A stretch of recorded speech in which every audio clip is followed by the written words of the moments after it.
दोस्तों, ये कहानी है एक गुरु और शिष्य की। एक बार की बात है जब एक गुरु और उनका शिष्य कहीं से आ रहे होते हैं और रास्ते में अंधेरा काफी ज्यादा हो चुका था। सूरज कब का डूब चुका था। तो जो वो शिष्य रहता है वो अपने गुरु से कहता है कि गुरु जी, रात काफी ज्यादा हो चुकी है, तो हम लोग के लिए बेहतर यही होगा कि हम आज की रात किसी आसपास के गांव में गुजारें। और उसके बाद गुरु जी भी मान जाते हैं और वे लोग एक गांव में जाके रुकने का प्रबंध करते हैं। और वे लोग जब उस गांव में जाते हैं तो एक घर का दरवाजा खटखटाते हैं और जब दरवाजा खुलता है तो उस घर में से एक गरीब और बूढ़ा आदमी बाहर आता है। फिर गुरु जी कहते हैं कि हम अपने गांव जा रहे थे पर रात काफी ज्यादा हो चुकी है, इसीलिए हम आज की रात आपके गांव में गुजारना चाहते हैं। क्या हम आज की रात आपके यहाँ रुक सकते हैं? ये सुनने के बाद उस गरीब व्यक्ति ने गुरुजी और उनके शिष्य को अंदर बुलाया और वे दोनों जब अंदर जाते हैं तो वो लोग देखते हैं कि उस घर में बहुत ही ज्यादा गरीबी थी। फिर गुरुजी उस आदमी से पूछते हैं कि तुम काम क्या करते हो? तो फिर वो गरीब आदमी कहता है कि मेरे पास बहुत सारी जमीन है। फिर गुरुजी कहते हैं कि जब तुम्हारे पास इतनी सारी जमीन है तो तुम इस तरह से क्यों रहते हो? तो फिर वो गरीब आदमी निराश होकर कहता है कि मेरे पास जमीन बहुत सारी तो है पर वो किसी काम की नहीं है। गांव वाले कहते हैं कि ये जमीन बंजर है, इसमें कुछ भी नहीं उग सकता है। और गांव वाले ये भी कहते हैं कि वहां पे फसल उगाने का प्रयास करना और उस बंजर जमीन का सौदा करना ये बेवकूफी है। तो फिर गुरुजी कहते हैं कि तुम्हारा गुजारा आखिर होता कैसे है? फिर वो गरीब आदमी कहता है कि मेरे पास एक भैंस है जिससे मेरे पूरे घर का खर्च चलता है, उसके दूध को बेच के। और ये सुनने के बाद गुरुजी और उनके शिष्य सोने को चले जाते हैं।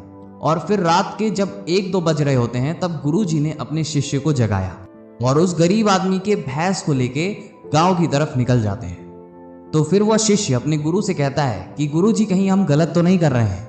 उस गरीब आदमी की रोजी रोटी इस भैंस से ही चलती है, वो भी हम छीन रहे हैं। तो गुरुजी ये बात सुन के अपने शिष्य की तरफ मुस्कुरा के देखते हैं और आगे बढ़ जाते हैं बिना कुछ बोले।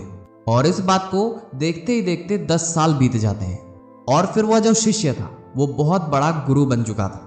और फिर एक दिन उस शिष्य को उस गरीब आदमी की याद आती है और वह सोचता है कि मेरे गुरुजी ने उस गरीब आदमी के साथ ठीक नहीं किया था, मुझे एक बार चल के देखना चाहिए कि वह गरीब आदमी किस परिस्थिति में है।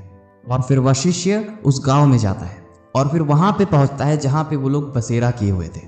और वहां देखते हैं उस झोपड़ी की जगह एक पक्का मकान खड़ा होता है। और उस बंजर जमीन पे जब वो नजर डालता है तो वहां पे देखता है कि वहां पे फल और फूलों के बगीचे होते हैं। और तभी इतने में ही उस जमीन का मालिक आता है और वह जो शिष्य रहता है उस गरीब आदमी को देख के पहचान जाता है और उस जमीन के मालिक से कहता है कि हम तुम्हारे यहाँ आए हुए थे। 10 साल पहले की बात है जब हम लोग रात में रुके थे और मेरे गुरुजी ने तुम्हारी भैंस को अपने साथ ले गए थे। और उस जमीन का मालिक कहता है कि उस रात आप लोग कहाँ चले गए थे? और उसी रात मेरी भैंस भी गायब हो गई थी और फिर मेरे पास कोई रास्ता नहीं बचा।